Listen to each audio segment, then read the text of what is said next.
오늘 우리에게 주시는 하나님의 말씀은 느헤미야 3장 1절부터 15절까지의 말씀입니다. 구약성경 729쪽에 있는 느헤미야 3장 1절부터 15절까지의 말씀입니다. 제가 봉독하겠습니다. 그때 대제사장 엘리야십이 그의 형제 제사장들과 함께 일어나 양문을 건축하여 성별하고 문짝을 달고 또 성벽을 건축하고 함메아 망대에서부터 하나넬 망대까지 성별하였고 그 다음은 여리고 사람들이 건축하였고 그 다음은 아무리의 아들 삭굴이 건축하였으며 어무는 하스나아의 자손들이 건축하여 그 들보를 얹고 문짝을 달고 자물쇠와 빗장을 갖추었고 그 다음은 하코스의 손자 우리아의 아들 무레못이 중수하였고 그 다음은 무세사벨의 손자 베레가의 아들 무술람이 중수하였고 그 다음은 바나의 아들 사독이 중수하였고 그 다음은 드고아 사람들이 중수하였으나 그 귀족들은 그들의 주인들의 공사를 분담하지 아니하였으며 옛 문은 바사야의 아들 요야다와 부소드야의 아들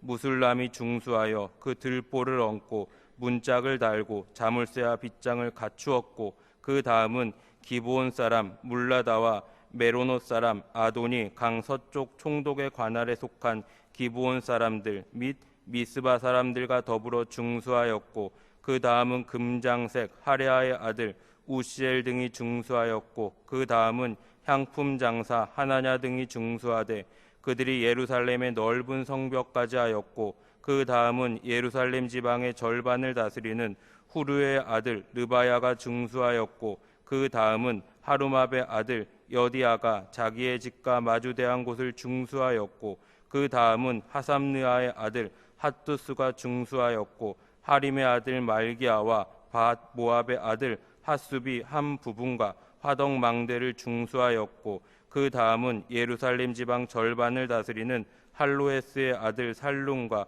그의 딸들이 중수하였고 골짜기 문은 하돈과 사노아 주민이 중수하여 문을 세우며 문짝을 달고 자물쇠와 빗장을 갖추었고 분문까지 성벽 청 규빗을 중수하였고 분문은 베닥게렙 지방을 다스리는 레geb의 아들 말기야가 중수하여 문을 세우며 문짝을 달고 자물쇠와 빗장을 갖추었고 샘문은 미스바 지방을 다스리는 고로세의 아들 살룬이 중수하여 문을 세우고 덮었으며 문짝을 달고 자물쇠와 빗장을 갖추고 또 왕의 동상 근처 셀라목가의 성벽을 중수하여 다윗성에서 내려오는 층계까지 이르렀고 아멘.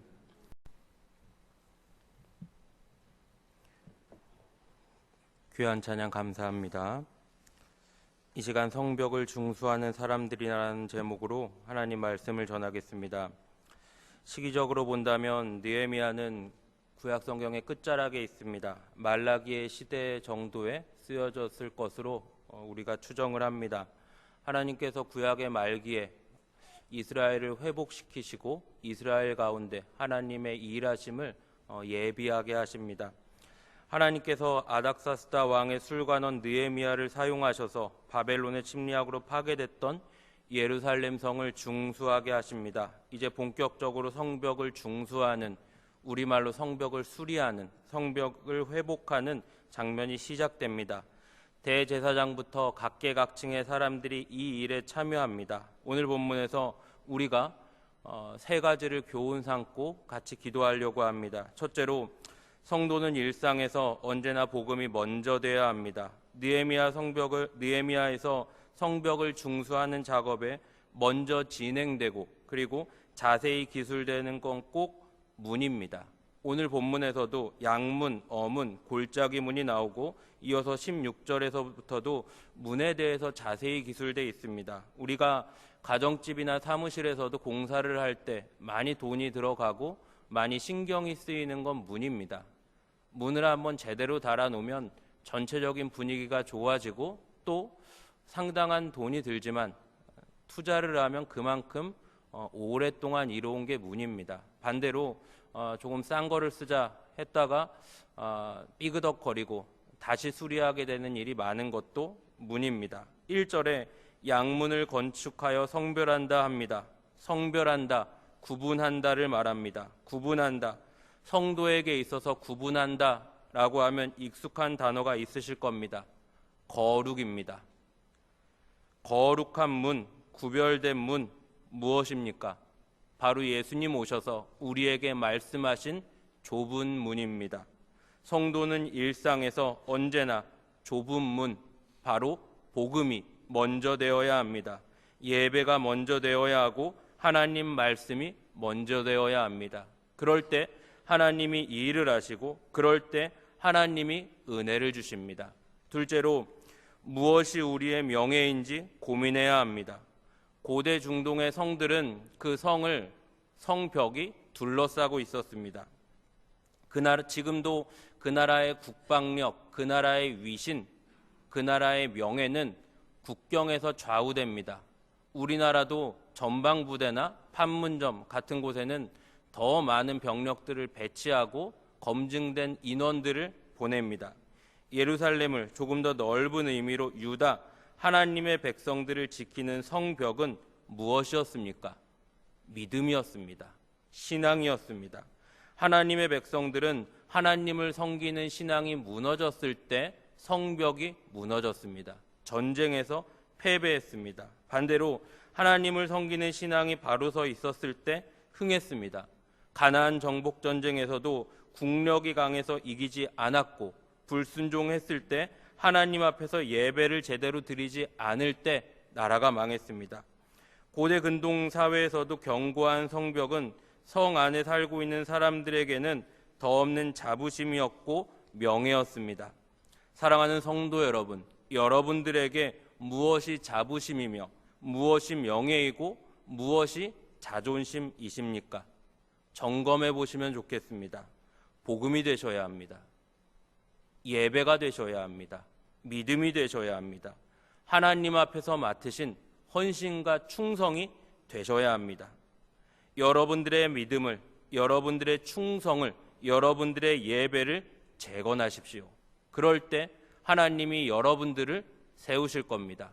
셋째로 하나님이 우리의 수고를 아십니다. 성벽을 재건하는 이들의 이름을 기록하시고 그 이름을 남기십니다.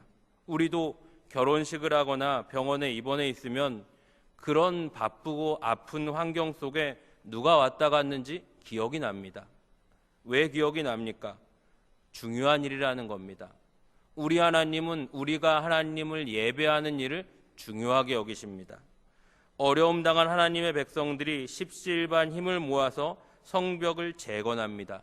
영적으로 본다면 믿음을 재건하고 하나님 앞에 신앙을 회복하려고 애를 씁니다. 이 모습을 하나님이 갸륵하게 여기십니다. 기특하게 여기십니다. 우리의 어려운 환경에서 믿음으로 한 발짝 내디딜 때 그 모습을 하나님이 보십니다.